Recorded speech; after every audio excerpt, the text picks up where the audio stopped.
IS code 456/2000 के according concrete cube का sample कितना होना चाहिए और एक सैंपल में कितने क्यूब आने चाहिए, इन सब के बारे में हम बात करेंगे। जैसा कि आपको पता है कि किसी भी कंक्रीट का क्यूब उसका कॉम्प्रेसिव स्ट्रेंथ टेस्ट करने के लिए लिया जाता है।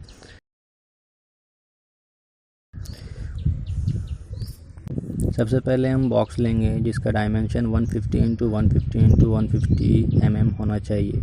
उसके बाद उसका हम नट बोल्ट वगैरह सबको प्रॉपरली चेक कर लेंगे कि इसका मेज़रमेंट सही आ रहा है कि नहीं, क्योंकि इसमें टॉलरेंस हाईएस्ट +2 हो सकता है। माइनस में नहीं जाना चाहिए, +2 जा सकता है, इससे ऊपर भी जाना नहीं चाहिए। मीन्स हाईएस्ट टॉलरेंस 152 हो सकता है। उसके बाद हम ऑयल लेकर पूरे डब्बे के अंदर लगा देंगे। उसके बाद हम जो कंक्रीट सैंपल है जो रैंडमली हम उठाएंगे साइड पर से और 3 लेयर्स में उसके बॉक्स के अंदर डालेंगे हम लोग ना। और बॉक्स के अंदर डालने के बाद उसको टेम्पर्ड करेंगे 16 mm के डाया के रॉड से, और फिर उसको स्ट्रोक करेंगे 35 टाइम। हर बार करेंगे ये, हर 50 mm के लेयर पे जो है, जो 3 लेयर्स है, हर बार 35 टाइम जो है उसको स्ट्रोक करना है। ये सब हो जाने के बाद सरफेस को स्मूथ कर देंगे करनी से, है ना। और उसके बाद थोड़ा देर सूखने देंगे उसको। सूखने के बाद उस पर किसी चीज़, नुकीली चीज़ से उसके ऊपर नेम, डेट, है ना, और उसके बाद उसका जो M25 है या M30 है वो सब पूरा उसका उस पर लिख देना है।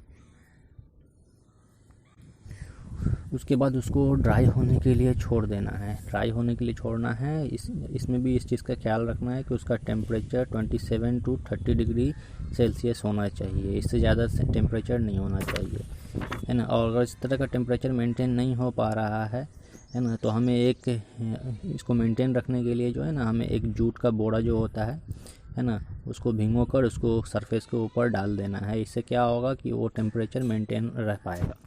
आफ्टर 24 आवर्स के बाद, है ना, इस क्यूब्स को जो है वाटर के अंदर डिप कर देना है, मतलब डाल देना है। और उसमें भी ये चीज़ का ख्याल रखना है कि जो वाटर का टेम्परेचर है वो भी 27 डिग्री सेल्सियस से 30 डिग्री सेल्सियस के बीच में ही रहना चाहिए, इससे ऊपर नहीं होना चाहिए, है ना। और इसमें एक बात का और ध्यान रखना है ना, कि किसी भी उसके पानी में जो है ना, वो वाटर में कोई भी केमिकल इम्प्योरिटीज़ नहीं होना चाहिए उसके अंदर।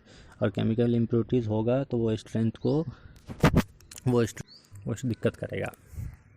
उसके बाद कोशिश ये करनी चाहिए कि एवरी 7 डेज़ में जो है पानी को जो है वो बदल देना चाहिए।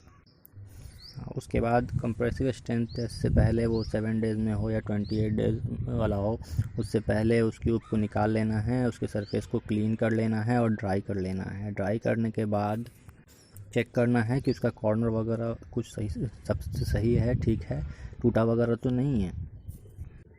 उसके बाद उसको UTM मशीन में, यूनिवर्सल टेस्टिंग मशीन में डालकर, है ना, उसको उस पर जो है लोड अप्लाई करते हैं 140 किलोग्राम पर स्क्वायर mm के हिसाब से। उसके बाद ये देखना है ना, कि जैसे 1 डे है, 1 डे में 16% उसका आ जाना चाहिए, है ना। अगर 3 डेज़ में हो रहा है तो 40% आना चाहिए। अगर 7 डेज़ में हम लोग चेक कर रहे हैं क्यूब को तो 65% आना चाहिए। उसी तरह 14 में 90% और 28 डेज़ में 99% उसका जो है स्ट्रेंथ आ जाना चाहिए। खैर चलिए, ये तो एक अलग टॉपिक है। हम लोग आज फ्रीक्वेंसी के बारे में बात करना है कि आखिर कितने सैंपल्स लेने हैं। To IS code 456/2000 page number 29 clause 15.2 frequency of concrete depends on quantity of concrete in the work MQ। मतलब ये हुआ कि इसकी जो फ्रीक्वेंसी है, सैंपल है, वो डिपेंड करता है कि कंक्रीट का कितना MQ काम हो रहा है।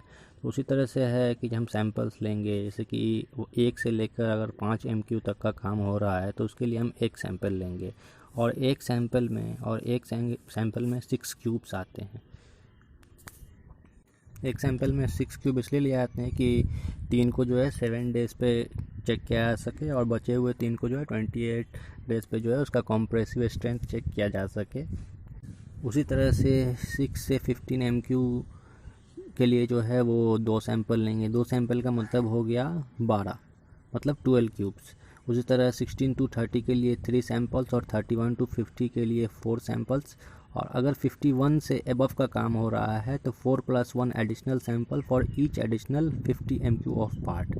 मतलब 4 सैंपल तो लेंगे ही, और उसको हर 50 उसके बाद हर 50 MQ पे एक सैंपल एक्स्ट्रा लेंगे, मीन्स 51 से ऊपर के काम पे 4+1, और उसके ऊपर जितना भी 50 MQ काम एक्स्ट्रा होता जाएगा उतना सैंपल एक्स्ट्रा हम लेते चले जाएंगे।